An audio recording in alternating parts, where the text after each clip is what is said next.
It was the kind of public humiliation few brands, let alone royals-turned-influencers, survive. Under the blistering lights of The Daily Show, Jon Stewart did what he does best. Peel back the glossy PR varnish to reveal the absurdity underneath. His latest target? Meghan Markle and her newly minted, as ever, lifestyle brand. With a scornful grin and biting sarcasm, Stewart skewered the Duchess's $15 jar of jam, $22 honey, and yes, her so-called flower sprinkles, dried petals essentially, which he mockingly dubbed dead flowers sold as a tax on gullibility. In a performance that lit up social media like a bonfire, Stewart called it what many have been thinking but afraid to say. The As Ever brand is a narcissistic cash grab masquerading as artisanal charm, and Meghan Markle, once the hopeful modernizer of monarchy, has now fully embraced the role of a tone-deaf celebrity entrepreneur drunk on her own myth. It's a stunning fall from grace. Not long ago, Meghan Markle was viewed by many as a potential changemaker, a fresh, diverse voice in an aging institution. But over the past few years, her narrative has shifted dramatically. What began as a principled retreat from the oppressive culture of the royal family has slowly mutated into a calculated campaign to monetize victimhood, celebrity, and now home goods. As Ever isn't just a brand. It's a symbol of Meghan's increasingly commercialized identity, one steeped in contradictions, tone-deaf pricing, and jarring self-importance. Meghan's choice to launch a line of $15 jams and $22 honeys, products associated with rustic simplicity but sold at luxury markups, has drawn immediate criticism. Critics have slammed the brand for being wildly out of touch with the average consumer. As inflation continues to squeeze household budgets across the UK and US, the idea of spending nearly $20 on a jar of jam hand-labeled by a duchess is, at best, laughable. At worst, it's insulting. Beyond the price tags, As Ever suffers from a deep identity crisis. Is it meant to channel pastoral authenticity? A rustic Montecito lifestyle fantasy? Or Meghan's own royal-adjacent celebrity narrative? No one seems to know, not even the brand itself. According to a report in New York Magazine, the brand is selling an identity crisis, with promotional materials bouncing between homemade crepes and cozy tea tables to California luxury aesthetics and curated elegance. This confusion is not accidental. Meghan's career since Megxit has been a series of abrupt pivots. From podcasting to publishing, Netflix to philanthropic endeavors, each more carefully branded than the last. But As Ever may be her most transparent attempt yet to repackage herself for profit.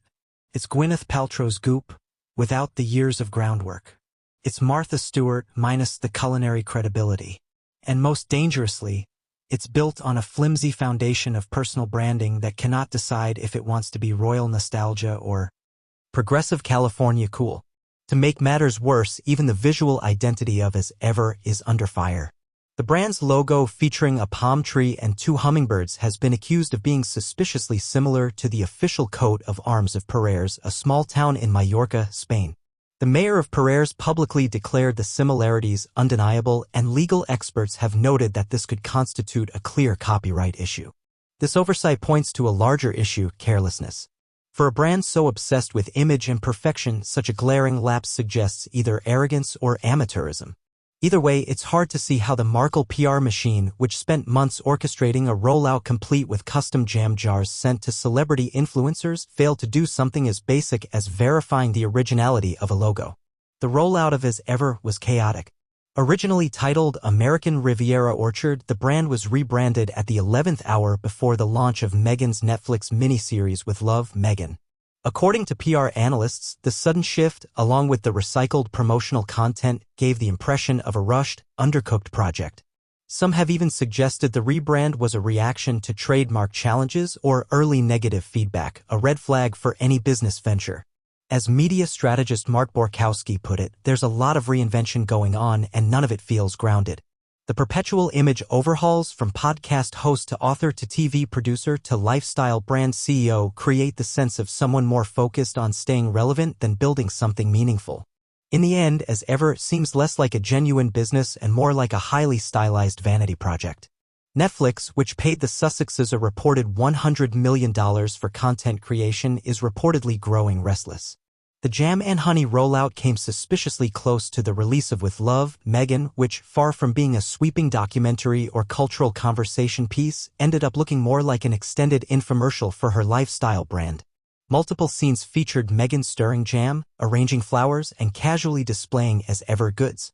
Critics, including The Sun and the New York Post, have accused her of using the Netflix platform as a de facto QVC channel. For a company like Netflix, desperate for compelling content to justify its expensive deals, the product placement was more embarrassing than effective. It's one thing to promote a brand on Instagram, it's another to use an entire Netflix show as a thinly veiled marketing campaign. The infamous Dead Flowers line from Stewart's takedown wasn't hyperbole. One of his Ever's items includes dried flower petals described as table garnish, reportedly priced upwards of $12. These petals are meant to be sprinkled on tables or desserts because nothing says elegance like throwing expired flora onto your food. The absurdity of it all was too much for Stewart, who laughed. It's like she's inventing new ways to insult our intelligence. In an economy where people are choosing between groceries and gas, asking them to splurge on Meghan Markle's curated flower dust feels dystopian. And yet, the brand's success products sold out quickly thanks to hype and limited supply proves that celebrity clout still trumps practicality.